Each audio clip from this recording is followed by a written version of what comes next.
সংস্কারের নামে নির্বাচনকে বিলম্বিত করে অন্তর্বর্তী সরকার যদি ক্ষমতায় থাকার স্বপ্ন দেখে তা দুঃস্বপ্ন হবে বলে মন্তব্য করেছেন বিএনপি স্থায়ী কমিটির সদস্য সালাউদ্দিন আহমদ। বলেন, কিছু রাজনৈতিক দল নানান অজুহাতে নির্বাচনকে বিলম্বিত করে ফ্যাসিবাদ বিরোধী ঐক্যে ফাটল ধরাচ্ছে। আর দলের স্থায়ী কমিটির সদস্য ডক্টর আব্দুল মুইন খান বলেছেন, দেশ থেকে পালিয়ে যাওয়াই আওয়ামী লীগের চরিত্র। আজ আলাদা অনুষ্ঠানে তার এসব কথা বলেন। ইফতেখার রেজার রিপোর্ট। যথাসময়ে সংস্কার ও দ্রুত জাতীয় নির্বাচনের দাবিতে কেরানীগঞ্জের চুনকুটিয়া বালিকা মাধ্যমিক বিদ্যালয়ে দক্ষিণ কেরানীগঞ্জ থানার উদ্যোগে বিএনপির এ সমাবেশ।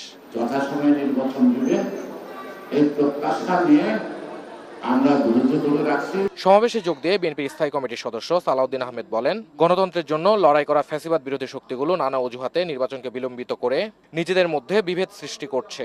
আর জনগণের সাংবিধানিক অধিকার ক্ষুণ্ণ হলে বিএনপি আবারও আন্দোলনে নামবে, এমন হুঁশিয়ারি দেন তিনি।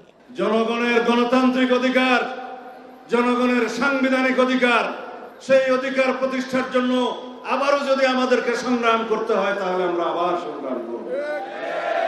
যদি কেউ স্বপ্ন দেখে থাকেন বিনা বুটে বিভিন্ন বাহানায় সংস্কার বিচারের বাহানা দিয়ে আপনারা অনবরত অনির্দিষ্টকালের জন্য ক্ষমতায় থেকে যাবেন, সেটা দুঃস্বপ্নে পরিণত হবে।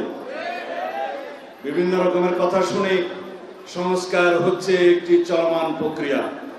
মধ্যমেয়াদী সংস্কার, দীর্ঘমেয়াদী সংস্কার হবে, কিন্তু আমরা বলেছি এখনই তাৎক্ষণিক স্বল্পমেয়াদী সংস্কার করে নির্বাচনের জন্য যা যা প্রয়োজন সেই সংস্কারগুলো সাধন করে নির্বাচন দিতে হবে অতি শীঘ্রই। ঢাকা বিশ্ববিদ্যালয়ে জাতীয়তাবাদী লেখক ফোরামের উদ্যোগে আয়োজিত এক আলোচনা সভায় যোগ দিয়ে বিএনপি স্থায়ী কমিটির জ্যেষ্ঠ সদস্য ডক্টর মঈন খান সমৃদ্ধ বাংলাদেশ গড়তে জাতীয়তাবাদী আদর্শ শক্তিশালী করার আহ্বান জানান। শহীদ প্রেসিডেন্ট জিয়া রহমান একদলীয় শাসন উৎখাত করে তিনি বহুদলীয় গণতন্ত্র বাংলাদেশের কোটি কোটি মানুষের হাতে ফিরিয়ে দিয়েছেন। এইখানেই তার ঔদার্য, এইখানেই তার মহত্ব।